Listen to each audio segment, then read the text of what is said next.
لیسا ایک بہت ہی بہادر لڑکی تھی۔ اس کے پیرنٹس کی ایک روڈ ایکسیڈنٹ میں کچھ عرصہ پہلے ڈیتھ ہو گئی تھی۔ اس کے 2 چھوٹے بہن بھائی بھی تھے جو کہ بہت رو رہے تھے۔ جب لیسا نے ان کو اس حال میں دیکھا تو اس نے فیصلہ کر لیا تھا کہ اب وہ اپنے بہن بھائی کے لیے جو کچھ ہو سکتا ہے وہ کرے گی۔ اس کے پیرنٹس کی ڈیتھ کے بعد سے لیسا بہت خاموش رہنے لگی تھی۔ وہ اسکول میں بھی ہر وقت بہت اداس رہتی تھی۔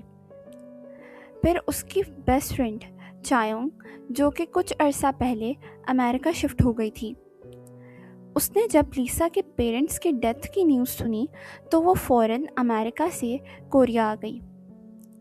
اس نے جب لیسا کو اس حال میں دیکھا تو اس نے فوراً لیسا کو گلے لگا لیا۔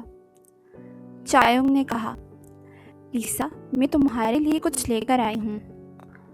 لیسا نے کہا، کیا لائی ہو تم؟ چایونگ نے کہا، میں تمہارے لیے کچھ ناولز لائی ہوں، اور یہ کوئی معمولی ناولز نہیں ہیں۔ تم ان میں سے کسی ایک ناول کو سلیکٹ کر لو اور پھر تم ان کے اندر جا سکتی ہو۔ لیسا نے کہا، یہ کیسی باتیں کر رہی ہو تم؟ ایسا کبھی نہیں ہو سکتا۔ چایونگ نے کہا، میں سچ کہہ رہی ہوں۔ ہاں، بس یاد رکھنا، یہ مافیا والا ناول، اس میں مت جانا۔ لیسا نے کہا، کیوں؟ اس میں ایسا کیا ہے؟ چایونگ نے کہا، بس اس ناول سے دور رہنا، اور کوئی ناول دیکھ لو اس میں چلی جاؤ۔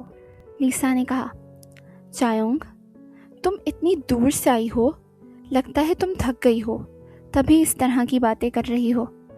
ایسا کبھی ممکن نہیں ہو سکتا کہ کوئی انسان ایک ناول میں چلا جائے۔ چایونگ نے کہا، لیسا میں مذاق نہیں کر رہی، تم واقعی کسی بھی ناول میں جا سکتی ہو، اور تم جس سٹوری میں بھی جاؤ وہاں جا کر کچھ چھیڑ خانی نہ کرنا، ورنہ پوری سٹوری چینج ہو جائے گی۔ بس وہاں جا کر دیکھ کر واپس آ جانا۔ پھر چایونگ سونے چلی گئی۔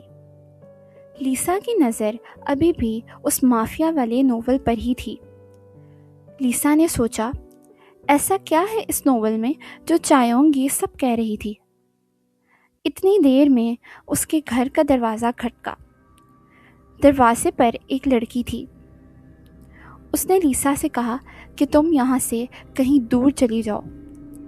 لیسا نے کہا، کیوں؟ میں کیوں چلی جاؤں؟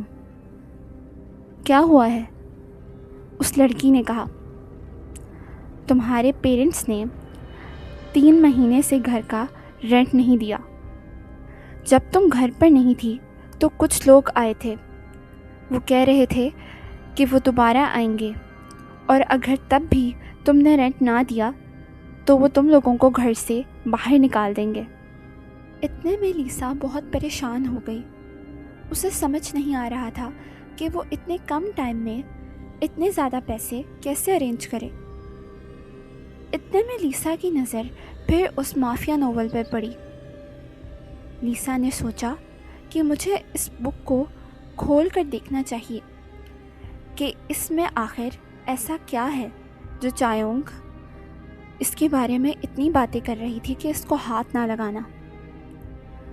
لیسا جیسے جیسے اس بک کو دیکھ رہی تھی، اس کی کیوریوسٹی اور بڑھ رہی تھی۔ جیسے ہی لیسا نے وہ ناول کھولا، اس ناول میں سے ایک لائٹ نکلی اور لیسا اس بک کے اندر چلی گئی۔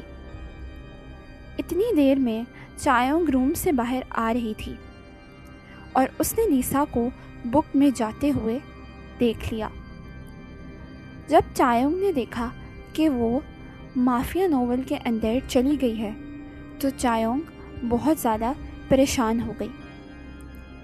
اتنے میں وہاں پر رینٹ لینے والے آ گئے اور وہ گھر خالی کروانے لگے۔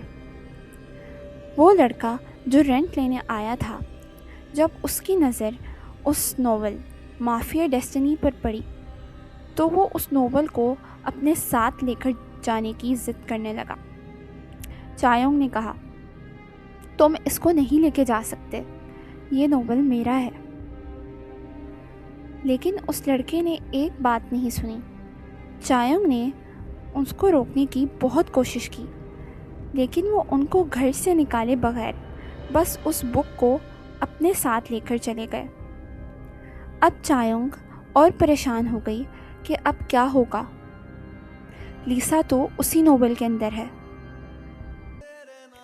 اوکے گائز، مجھے امید ہے کہ آپ کو آج کی ایپیسوڈ اچھی لگی ہوگی، اور اگر آپ کو ایپیسوڈ اچھی لگی ہے تو مجھے کمنٹ سیکشن میں بتائیں، اور اگر آپ اس طرح کی اور سٹوریز دیکھنا چاہتے ہیں تو وہ بھی مجھے کمنٹ سیکشن میں بتائیں۔